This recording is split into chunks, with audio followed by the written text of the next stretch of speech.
Bismillahirrahmanirrahim. Assalamualaikum warahmatullahi wabarakatuh.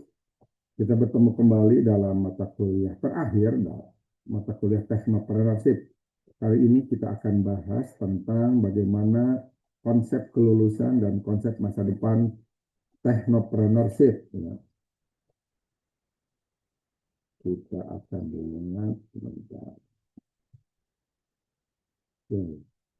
Berbicara tentang kelulusan dan masa depan Technopreneurship, tentunya diharapkan bahwa mahasiswa bisa memahami pembelajaran ini bukan hanya sekedar nilai, melainkan gerbang awal perjalanan yang nyata untuk menjadi entrepreneur di bidang teknologi di ekosistem global.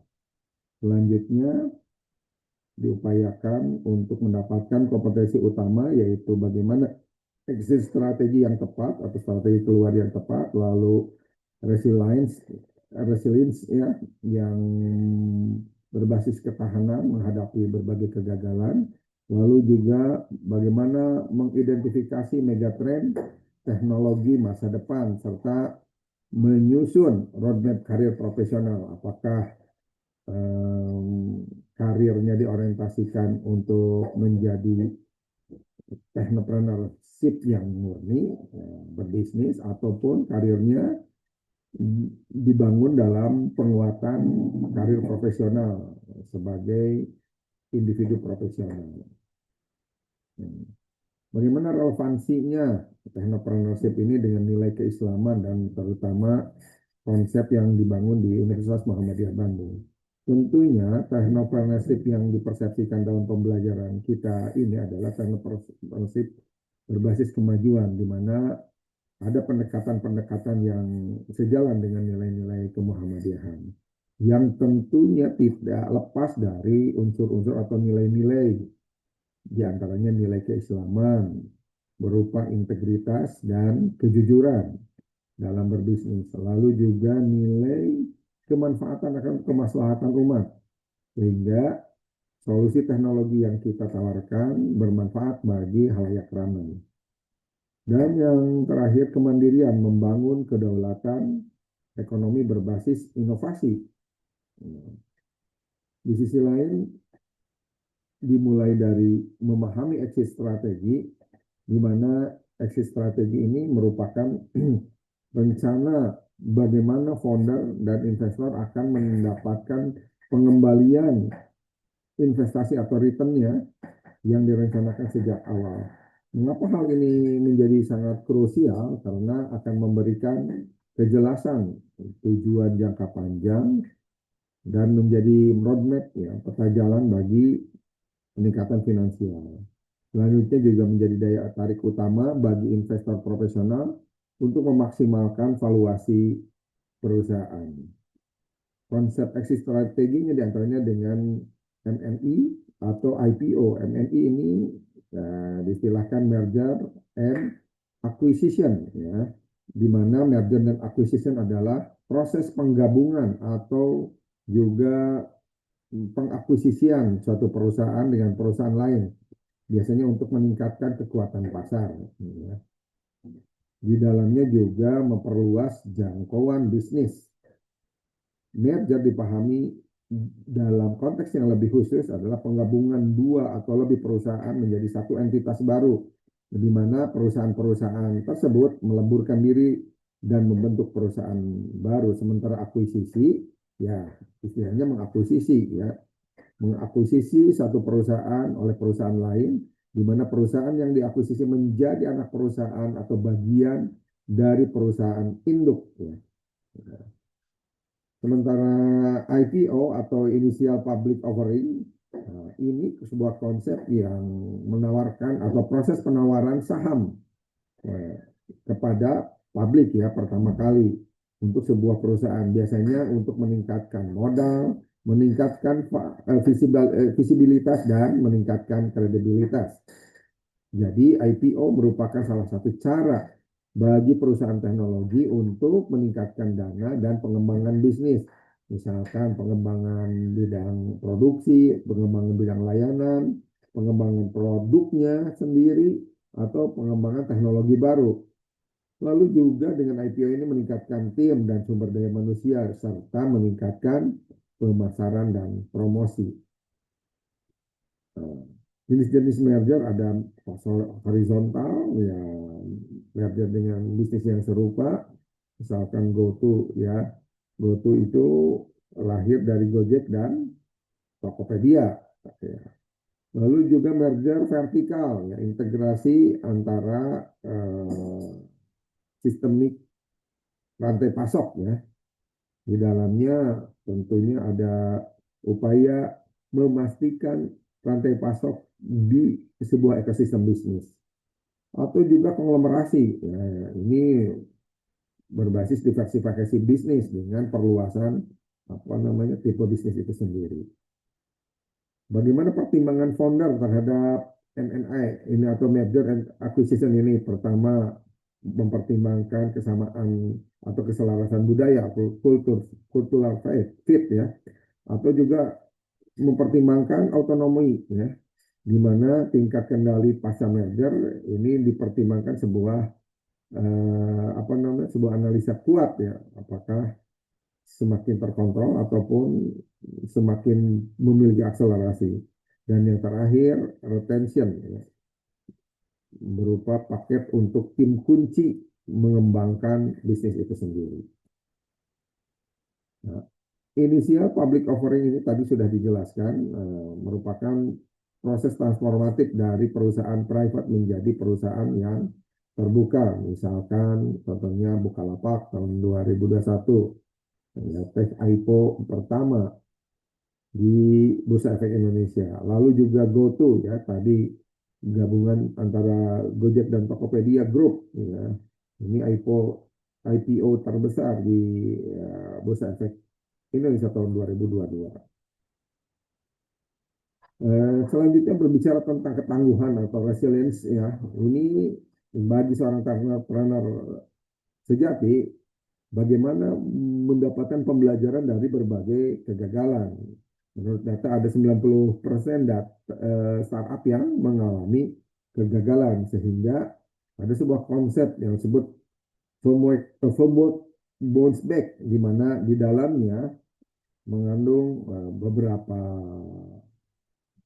langkah normatif yang ditujukan untuk mensikapi berbagai kegagalan menjadi sebuah kunci kesuksesan. Ya. Dan dianggap kegagalan adalah sebuah data untuk perbaikan atau filing forward. Konsepnya adalah dengan menerima atau acceptance, ya, menerima kondisi ini sebagai sebuah realita untuk dipelajari. Lalu di langkah selanjutnya tentu harus belajar, jangan sampai jatuh 2 kali, jangan sampai kegagalan menjadi tidak bermakna dengan learning. Dan atas kegagalan itu kita mengadaptasi konsep baru, pemberbaikan baru, dan hal-hal yang merupakan improvement atau perbaikan atas semua yang menjadi kesalahan atau kegagalan sebelumnya. Dan yang selanjutnya dengan apa namanya langkah 4 atau rebound ya. Rebound untuk memantulkan apa yang distilahkan memantulkan apa yang menjadi kegagalan sebelumnya dan diterima sebagai bentuk pembelajaran dan mengadaptasi langkah-langkah perbaikan lalu memantulkan semuanya ke langkah-langkah yang akan menuju kepada pertumbuhan atau growth. Selain itu, teknopreneur juga harus memperhatikan bagaimana megatrend teknologi kurang lebih 2025-2035 di mana kita tahu ada hal-hal yang menjadi proyeksi kekinian dalam bidang teknologi. Misalkan berkaitan dengan apa namanya AI dan ML ya. ML itu machine learning ya. Ada istilahnya generatif AI, ya. Ada etik dan predictive health ya berkaitan dengan analisis kesehatan. Ada juga mungkin edge ya, edge AI ini AI yang memiliki perangkat edge. Lalu juga teknologi kuantum ya, ini juga menjadi bentuk perhatian terhadap lompatan teknologi, terutama kuantum komputer ya. Ini akan melahirkan komputasi yang super cepat dan kriptografi. Ya.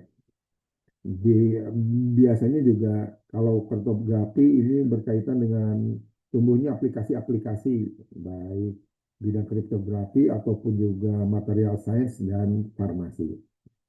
Yang terakhir juga harus diperhatikan sustainable teknologi ya, di mana sustainable teknologi memperhatikan ekonomi hijau atau energi hijau dan carbon marketplace yang tentunya di samping memperhatikan bisnis sebagai orientasi pendapatan finansial, tapi juga memperhatikan bagaimana planet bumi ini terjaga keberlangsungannya, kelestariannya. Dan ini menjadi isu internasional. Ada juga contoh-contoh lain, ya, misalkan pengembangan di bidang metaverse, ya, ada virtual economics, ada digital identity, dan lain-lain. Nah, hal yang menjadi peluang bagi startup tadi ya, metaverse education platform juga menjadi perhatian. Lalu juga ada NFT ya, kreator lokal, ya, kreator-kreator lokal. Ini juga menjadi megatrend teknologi ke depan. Lalu bagaimana peluang emas di Indonesia? Nah, kalau bicara peluang emas di Indonesia, tentunya berkaitan dengan beberapa hal yang bisa dioptimalkan dari agri teknologi, digitalisasi UMKM, healthy teknologi, dan education teknologi ya. Dalam hal agri teknologi Indonesia ya sudah pasti sebagai negara agraris, peluangnya adalah bagaimana mengembangkan ini istilahnya precision farming ya, ya pengembangan bidang pertanian yang presisi, analisisnya, langkah-langkah dan semuanya. Lalu juga dari hasil yang ada dari produksi pertanian, bagaimana supply chain optimization-nya. Dan juga kalau melahirkan atau membutuhkan sebuah aplikasi, ya misalkan farm management software, ya bagaimana mengelola aplikasi yang mengelola pertanian itu sendiri. Di bidang digitalisasi UMKM ada 64 juta UMKM yang menanti solusi digital terintegrasi ya, baik dalam peluangnya baik dalam platform bisnis to bisnis untuk UMKM atau juga finansial teknologi untuk pembiayaan UMKM ini juga menjadi peluang. Dalam bidang kesehatan healthy teknologi ya ada telemedicine untuk pemerataan akses daerah terpencil ya, di mana ini merupakan peluang. Misalkan kita bangun AI diagnosis untuk puskesmas-puskesmas di daerah sehingga analisisnya menjadi lebih puas, tidak asal-asalan periksa karena merasa lebih murah. Lalu yang terakhir education teknologi, ya, ini lahir dari kesenjangan pendidikan sehingga bisa saja dibuat platform untuk personalized learning atau vocational training platform. Di dalamnya juga memikirkan bagaimana pendidikan guru yang bisa menghandle secara teknologi pola pendidikan masa depan. Bisa dengan teacher empowerment tools ya. Ini juga merupakan peluang yang ada di Indonesia. Di sisi lain, kita tidak lupa dengan etika dan perspektif sebagai agama mayoritas, yaitu perspektif Islam. Ingat bahwa irisan antara pengembangan technopreneurship ini harus berkaitan dengan tugas yang diemban oleh kita sebagai khalifah, ya, pemimpin teknologi yang bertanggung jawab, yang tidak hanya memuaskan hasrat keinginan pribadi, keinginan pertumbuhan finansial, tetapi juga bertanggung jawab atas ekses-eksesnya. Dan tentunya memperhatikan kemaslahatan, ya, kemanfaatan. Nah, teknologi ini baik untuk kemaslahatan umat dan tidak lepas dari analisis keadilan sehingga distribusi manfaatnya lebih adil dan ya, harus diingat tanpa riba. Apa yang menjadi code of conduct-nya ya, dasar penguatan komitmennya yaitu harus halal, harus baik atau tayyib, harus transparan dan harus dapat diukur atau dipastikan akuntabilitasnya. Selanjutnya yang terakhir atau final project dan jalan ke depan bisa dua hal. Apakah memfokuskan pada bisnis plan yang lengkap, yang menguatkan bisnis itu sendiri, dimulai dari analisis pasar, penguatan model bisnis yang terintegrasi ataupun yang komprehensif, ya. Lalu roadmap teknologi yang terukur dengan berbagai peningkatan yang mampu meningkatkan value perusahaan dan memberikan kemaslahatan kemanfaatan. Dan tentunya proyeksi finansial ini harus realistis. Adapun roadmap karir, misalkan berkaitan dengan apa namanya karir sebagai pekerja, lah katakanlah, atau pebisnis juga bisa. Pertama di 0 sampai 2 tahun builder builder pas ini membangun fondasi keahlian dan pengalaman awal sehingga bisa fokus pada skill development, ya. Bisa saja juga bergabung dengan startup dan membangun kebersamaan dalam ekosistem startup. Nah, targetnya menemukan co-founder atau menemukan prototype bisnis yang jelas. Di masa 2 sampai 5 tahun growth path, ya, masa pertumbuhan. Kita memperluas jaringan, mengambil tanggung jawab yang lebih besar dan mencapai target pertumbuhan. Di fase 5 sampai 10 tahun atau scale path, ya, ini kita diproyeksikan sudah mampu memimpin inisiatif strategis, memberikan dampak signifikan dan mencapai skala yang lebih luas. Tentunya fase-fase ini sebuah konsep saja, misalkan bisa dikembangkan fase selanjutnya, misalkan fase di atas 10 tahun, kita harus memiliki bisnis yang memiliki impact, ya, impact reaction yang baik di mata eh, masyarakat secara umum.